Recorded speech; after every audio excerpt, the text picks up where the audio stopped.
I knew the rules here. We don't serve beggars. But when the plate hit the floor crashing and the hot food splattered everywhere, I couldn't stand still. I stepped forward to shield the trembling old man as if my apron could hide his shame. The rain lashed against the windows and the other customers looked away pretending not to notice. I reached into my pocket. Then take it out of my tips, I said. But no, that wasn't enough. You're fired. Get out of here. The next morning, when the sunlight just broke through the clouds, I couldn't believe my eyes. 200 soldiers in full uniform stood silently outside a diner. They weren't there for coffee. They were there for me. Clara James was someone no one really noticed. I never tried to attract attention. At 32, I was used to living quietly, pouring coffee, wiping tables, and offering soft smiles that were rarely returned. In a place like Ridgefield, Kentucky, where the factory had closed and everything was falling apart, being invisible was practically a survival skill. I wore my brown apron like armor, and my ponytail was always tied tight enough to bear the weight of the day. Almost every morning, I opened the diner before sunrise and closed it long after the last customer left. No one ever asked why I worked so hard, but I had my reasons: a small room with a cracked kitchen window, a one-eyed cat named Smokey, and a box of war medals hidden under my bed. My grandfather, Henry James, a Korean War veteran with a crooked back, a sharp tongue, but a kind heart, raised me. He stepped in when my parents were lost in their own mistakes. He taught me about discipline, self-respect, and doing what's right even when no one applauds. Especially then Clara, he used to say, puffing on his old pipe. Honor isn't something loud. It's quiet, like sweeping the porch before guests arrive, even if they never do. When he passed away 3 years ago, the world lost a great listener.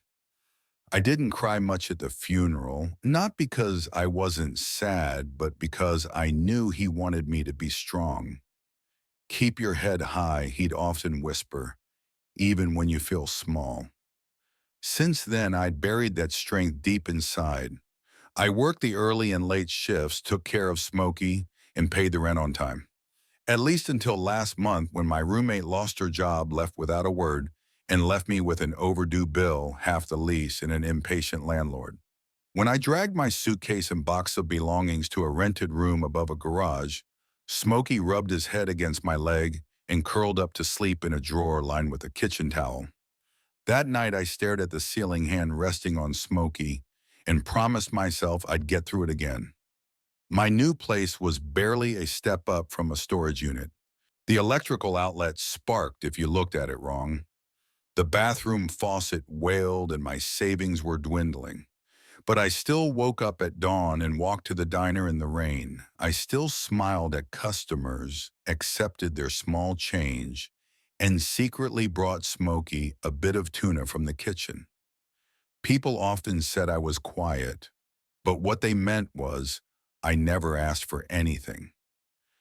I didn't complain when someone spilled coffee on my shoes, didn't flinch when the cook barked orders, and didn't argue when my paycheck was short and I was told to be grateful for having a job.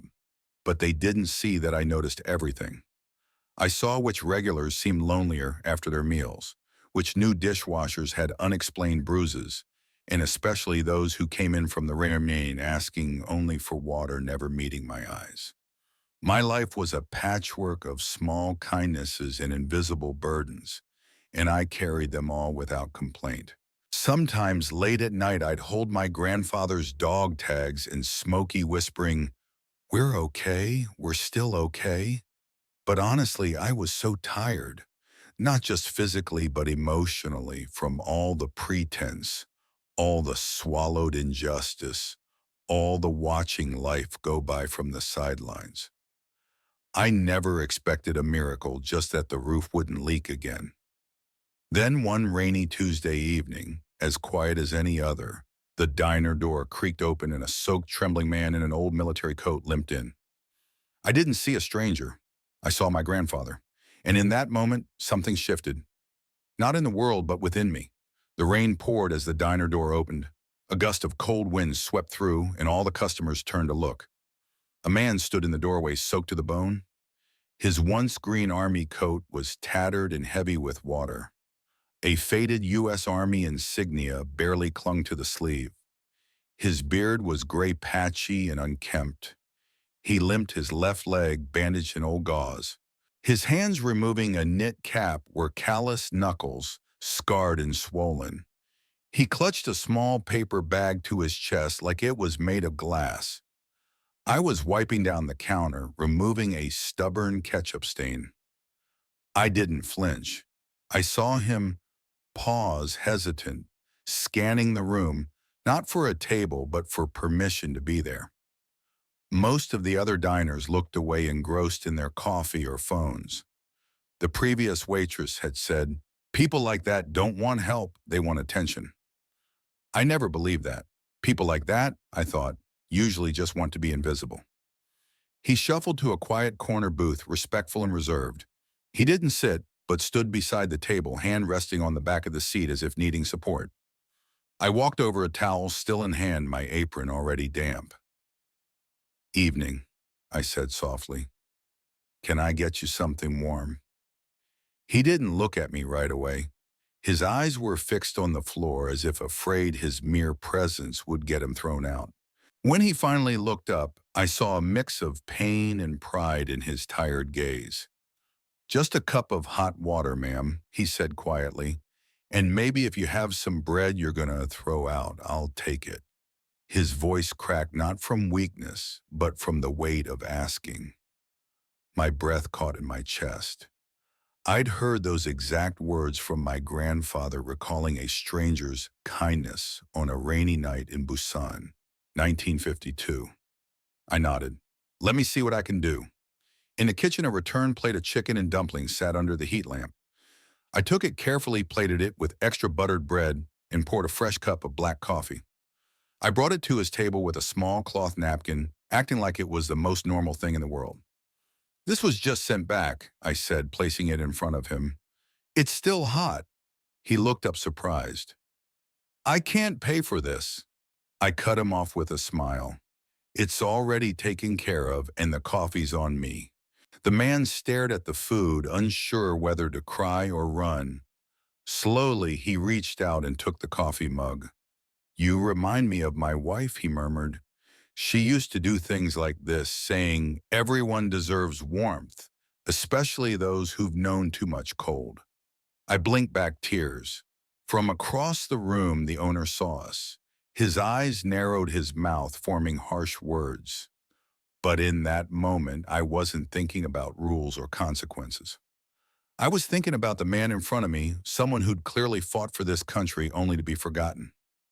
He ate slowly, gratefully, holding the fork like it weighed a ton. He chewed each bite like it was his first real meal in days. I noticed how he sat straight despite his injured leg. He didn't complain, beg, or blame anyone. When he finished, he looked up, eyes watery, and whispered, "You've saved a soul tonight, miss. Maybe broken, but not forgotten."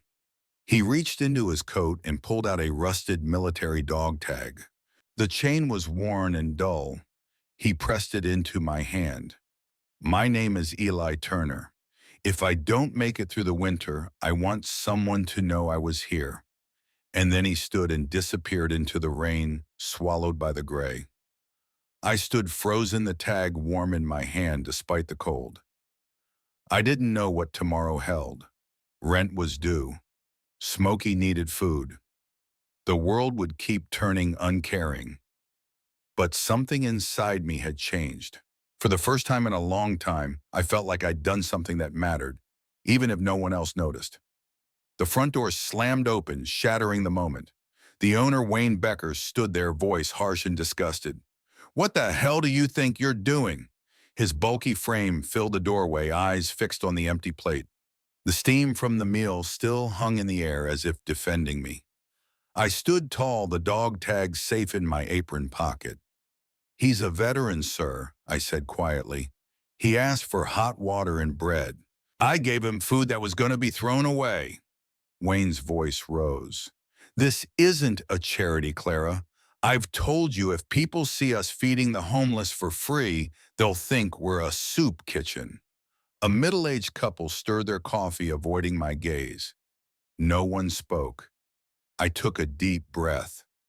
I paid for the coffee. You can take it out of my tips. Wayne slammed his hand on the counter. I said no. You made me look weak in front of customers. You don't get to decide how I run this place. Then he delivered the final blow. You're fired. Pack your things and get out. He pointed to the door. The diner grew colder, not from the rain, but from the lack of kindness and support. No one defended me. My hands trembled as I took off my apron. I wasn't surprised, just disappointed. The silence hurt the most. The woman at the corner table whispered to her husband, "That's what happens when you bring trouble inside." Someone cleared their throat and went back to reading the menu. No one stood up for me. No one thanked me. I walked out into the downpour. My shoes were soaked in seconds, my hair plastered to my forehead. I hugged myself but kept my spine straight like my grandfather taught me. Outside under the awning, my heart pounded. I didn't cry. I had to listen. A rustling sound caught my ear. From the alley, the veteran reappeared, limping towards me. His breath was shallow, but his eyes still burned. I saw what happened, he said. I shouldn't have let you pay for me. I shook my head. You did nothing wrong. He reached into his coat and gave me his dog tag. You saved a broken soul tonight, child, he rasped. You reminded me I'm not invisible. Then before I could speak, he turned and vanished into the rain. That night, I sat in my tiny room, Smokey curled beside me. My wet clothes hung over a chair. The only light came through the blinds from the street lamp. On my cracked phone, I checked my bank account. $42. Rent was due in 10 days. I had no job, no insurance, no backup plan, but I had something else. Courage. And strangely, in a world that had just rejected me, it felt like a kind of wealth. I picked up the dog tag, reading the name etched in the worn metal, Turner Eli J, serial number F472. The rest was faded. I traced the letters, wondering where he'd served what he'd lost and how this country, this town, could so easily forget him. The next morning, my world shifted again. I didn't even know a teenager had filmed the scene until it went viral. The shaky video showed me standing firm, the owner pointing his voice loud and angry. By noon, it had spread like wildfire, but not how I expected. The comments were brutal. Rules are rules. She should have asked permission. Probably does this all the time. Maybe she steals. Former coworkers unfriended me. One messaged, always trying to be the hero. How's that working out? I applied for jobs at 3 other diners. None called back. At one, the manager said gently, "We can't risk the attention, honey." Nothing personal. Another didn't even let me finish the application. By sunset, I wandered downtown, cold, wet, exhausted. The dog tag felt heavy in my pocket. I passed a bus stop, and there under a tattered plastic sheet was Eli Turner, trying to sleep, one hand covering his chest, the other holding his paper bag. I knelt beside him, left a small package wrapped in newspaper, half a sandwich, all I had, and whispered, "Thank you for remembering me." Then I turned and walked away, unaware a black military vehicle had pulled up nearby. Inside, a man in uniform watched me and made a call. The rain stopped before dawn, leaving the town silent and wet. The streets shimmered with puddles reflecting the first light on through the clouds. Downtown Ridgefield was still asleep. Storefronts, dark traffic lights blinking yellow in the air, thick with the smell of wet pavement and something else, anticipation. At 6:45 a.m., the rumbling began, not from engines or footsteps, but from a presence.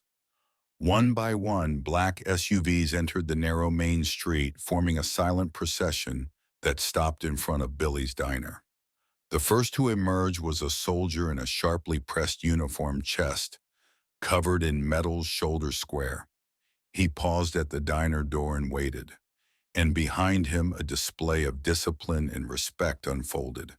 Soldiers, row upon row in dress uniform, appeared from vehicles and side streets. Some Army, some Marines, others Navy and Air Force. All stood in perfect formation along the diner, silent and still. No one needed to be told to stop and watch. Cars slowed, pedestrians froze, shopkeepers peered from their windows. In a town where nothing happened, this was something. Inside, Wayne Becker finished restocking napkins when the door's bell jingled. He looked up, nearly dropping a glass. The officer stood, tall eyes unreadable. "I need to speak to the owner," he said. Wayne stepped forward, pale. I, I'm the owner." More people came from the street, drawn by whispers and phones. The crowd grew. The officer removed his cap. "My name is Colonel Matthew Turner, Eli Turner's son." Silence cracked like thunder.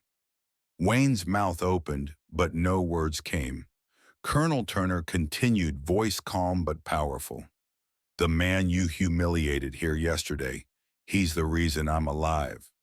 The air thickened. Even the kitchen was still.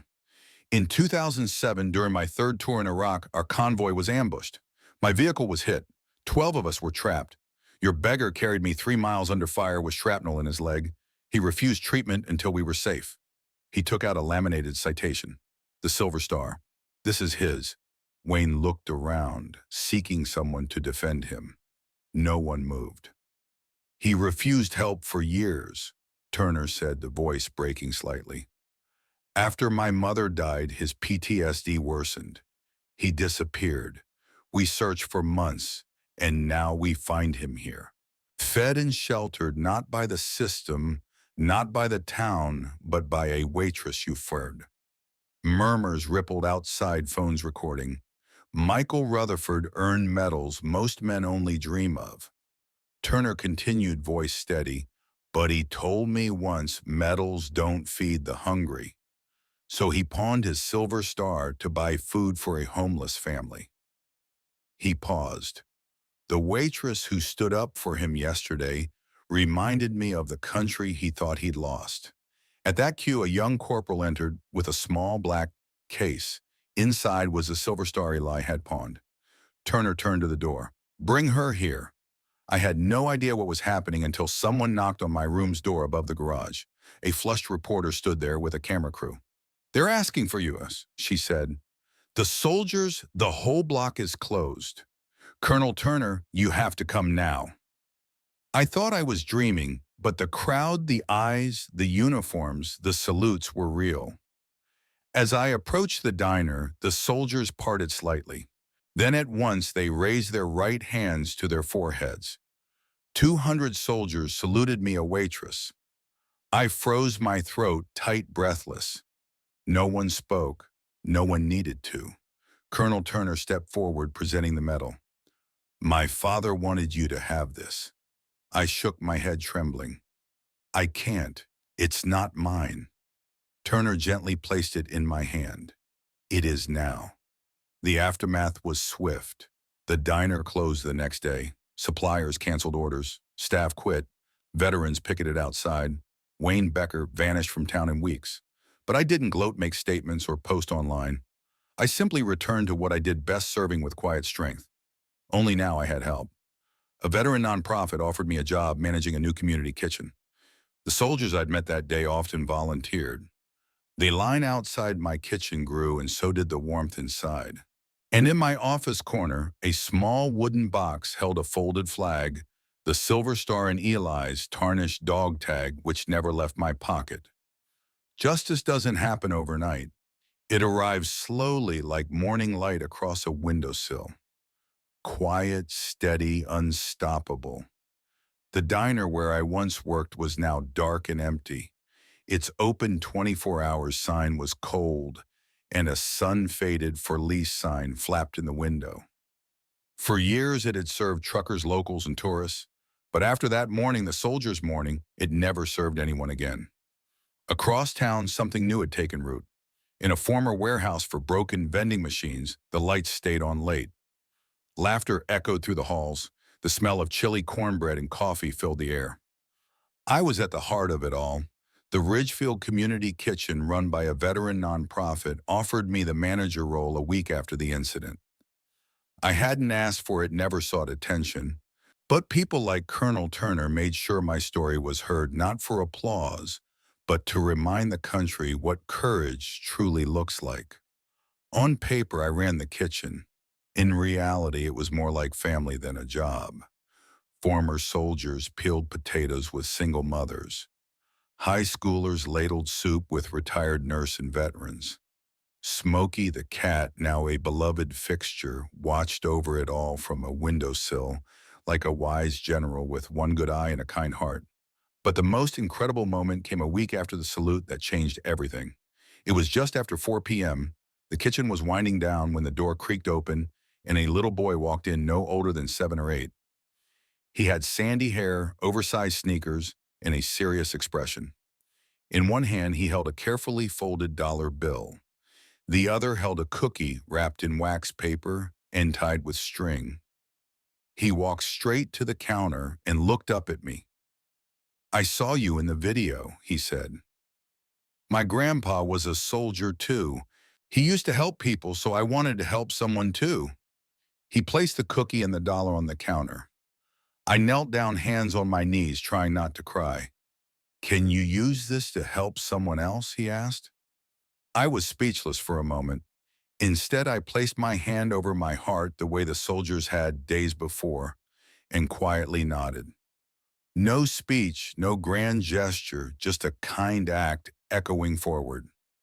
Eli Turner, the veteran who started it all, now had a home and received regular care at a nearby VA facility. His son visited often. Sometimes younger soldiers came to listen to his stories not just of battles overseas, but of quiet battles fought here at home. I visited when I could. We didn't say much. We didn't need to. I still carried his dog tag and kept the silver star in a simple box by my bed. Some nights I'd trace its edges and whisper my grandfather's words. Honor isn't something loud. It's quiet. Eventually, people move on. Stories fade from the headlines. Videos disappear from the feed. But those who witnessed it, who truly saw it, will remember. Not because I stood up, but because I did it when it was hardest. Because I gave without expecting anything in return. Because in a world that often forgets its quiet heroes, I reminded everyone what dignity looks like when no one is applauding. In a world that moves faster than most of us like to admit, it's easy to miss the quiet moments where true character is revealed. I didn't march, I didn't protest, I didn't post anything online. All I did was offer a warm meal and a moment of dignity to a man the world had discarded. And somehow that was enough to shake a whole town. This story isn't just about a waitress or a veteran. It's about all of us, how we choose to treat each other when we think no one is watching. It's about the value of kindness without an audience. The cost of doing what's right when there's no applause. How many people do we overlook at the grocery store, the park, or even at our own dinner tables? How often do we let fear, policy, or pride drown out compassion? In today's America, where loneliness is increasing and respect feels like a lost art, Clara's story reminds us that honor isn't always a medal. Sometimes it's a whisper, a coffee, a warm meal.